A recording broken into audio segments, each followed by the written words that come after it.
जय श्री हरि विष्णु जी। नमस्कार दोस्तों, आप सभी का मेरे चैनल में हार्दिक स्वागत है। दोस्तों, आज आप सुनेंगे माघ मास के कृष्ण पक्ष की षटतिला एकादशी की व्रत कथा। दोस्तों, अगर आपने व्रत रखा है तो भी आपको ये व्रत कथा सुननी चाहिए, और अगर व्रत नहीं रखा है तो भी इस व्रत कथा को सुनने से बहुत ही ज़्यादा पुण्य मिलता है। साथ ही भगवान विष्णु की असीम कृपा प्राप्त होती है। दोस्तों, वीडियो पसंद आए तो प्लीज़ वीडियो को लाइक कर दीजिएगा और चैनल को सब्सक्राइब जरूर कीजिए। साथ ही बेल को भी प्रेस कर लीजिए और कमेंट बॉक्स में जय श्री हरि विष्णु जी लिखना बिल्कुल ना भूलें। भगवान विष्णु आपकी सभी मनोकामनाएं शीघ्र ही पूरी करेंगे। दोस्तों, चलिए सुनते हैं षटतिला एकादशी की व्रत कथा। सब बोलिए भगवान विष्णु की जय, माता लक्ष्मी की जय, एकादशी माता की जय। एक समय दालभ्य ऋषि ने पुलस्त ऋषि से पूछा कि हे महाराज, पृथ्वी लोक में मनुष्य ब्रह्म हत्यादि महान पाप करते हैं, पराये धन की चोरी तथा दूसरों की उन्नति देखकर ईर्ष्या करते हैं, साथ ही अनेक प्रकार के व्यसनों में फंसे रहते हैं, फिर भी उनको नरक प्राप्त नहीं होता। इसका क्या कारण है? वे ना जाने कौन सा दान पुण्य करते हैं जिससे उनके पाप नष्ट हो जाते हैं। ये सब कृपा पूर्वक आप कहिए। पुलस्त ऋषि कहने लगे, हे महाभाग, आपने मुझसे अत्यंत गंभीर प्रश्न पूछा है। इससे संसार के जीवों का अत्यंत भला होगा। इस भेद को ब्रह्मा, विष्णु, रुद्र और इंद्र आदि भी नहीं जानते, परंतु मैं आपको ये गुप्त तत्व अवश्य बताऊंगा। उन्होंने कहा कि माघ मास लगते ही मनुष्य को स्नान आदि करके शुद्ध रहना चाहिए। इंद्रियों को वश में कर काम, क्रोध, लोभ, मोह, अहंकार, ईर्ष्या तथा द्वेष आदि का त्याग कर भगवान का स्मरण करना चाहिए। पुष्य नक्षत्र में गोबर, कपास, तिल मिलाकर उनके कंडे बनाना चाहिए और उन कंडों से 108 बार हवन करना चाहिए। उस दिन मूल नक्षत्र हो और एकादशी तिथि हो तो अच्छे पुण्य देने वाले नियमों को ग्रहण करें। स्नानादि नित्य क्रिया से निवृत्त होकर सब देवताओं के देव श्री भगवान का पूजन करें और एकादशी व्रत धारण करें। रात्रि को जागरण करना चाहिए और दूसरे दिन धूप, दीप, नैवेद्य आदि से भगवान का पूजन करके खिचड़ी का भोग लगाएं।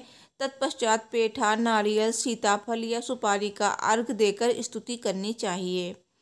हे भगवान, आप दीनों को शरण देने वाले हैं, इस संसार सागर में फंसे हुए का उद्धार करने वाले हैं। हे पुंडरीकाक्ष, हे विश्वभावन, हे सुब्रह्मण्य, हे पूर्वज, हे जगतपते, आप लक्ष्मी जी सहित इस तुच्छ अर्घ को ग्रहण करें। इसके पश्चात जल से भरा घड़ा ब्राह्मण को दान करें तथा ब्राह्मण को श्यामा गौ और तिल पात्र देना भी उत्तम है। तिल स्नान और तिल भोजन ही श्रेष्ठ है। इस प्रकार जो मनुष्य जितने तिलों का दान करता है उतने ही 1000 वर्ष स्वर्ग में वास करता है। तिल स्नान, तिल का उपटन, तिल का हवन, तिल का तर्पण, तिल का भोजन और तिलों का दान, ये तिल के 6 प्रकार हैं। इनके प्रयोग के कारण ये षटतिला एकादशी कहलाती है और इस व्रत के करने से अनेक प्रकार के पाप नष्ट हो जाते हैं। इतना कहकर पुलस्त ऋषि कहने लगे कि अब मैं तुमसे इस एकादशी की कथा कहता हूँ। इस समय नारद जी ने भगवान श्री विष्णु जी से यही प्रश्न किया था और भगवान ने जो षटतिला एकादशी का महात्म्य नारद जी से कहा सो मैं तुमसे कहता हूँ। भगवान ने नारद जी से कहा कि हे नारद, मैं तुमसे सत्य घटना कहता हूँ, ध्यान पूर्वक सुनो।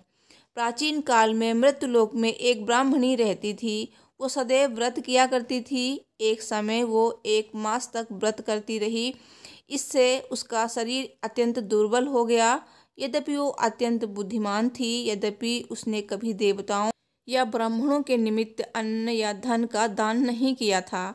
इससे मैंने सोचा कि ब्राह्मणी ने व्रत आदि से अपना शरीर शुद्ध कर लिया है, अब इसे विष्णु लोक तो मिल ही जाएगा, परंतु इसने कभी अन्न का दान नहीं किया, इससे इसकी तृप्ति होना कठिन है। भगवान ने आगे कहा, ऐसा सोचकर मैं भिखारी के वेश में मृत्युलोक में उस ब्राह्मणी के पास गया और उससे भिक्षा मांगी। वो ब्राह्मणी बोली, महाराज, किस लिए आए हो? मैंने कहा, मुझे भिक्षा चाहिए। इस पर उसने एक मिट्टी का ढेला मेरे भिक्षा पात्र में डाल दिया। मैं उसे लेकर स्वर्ग में लौट आया।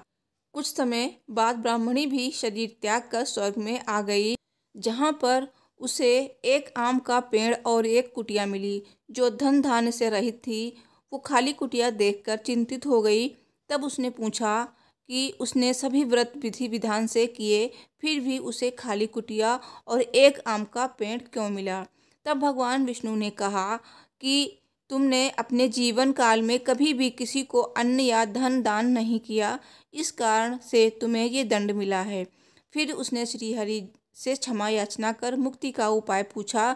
तब उन्होंने बताया कि तुम अपनी कुटिया का द्वार बंद कर लेना। जब देव कन्याएं तुमसे मिलने के लिए आएंगी तो तुम उनसे शर्तिला एकादशी व्रत की विधि पूछ लेना।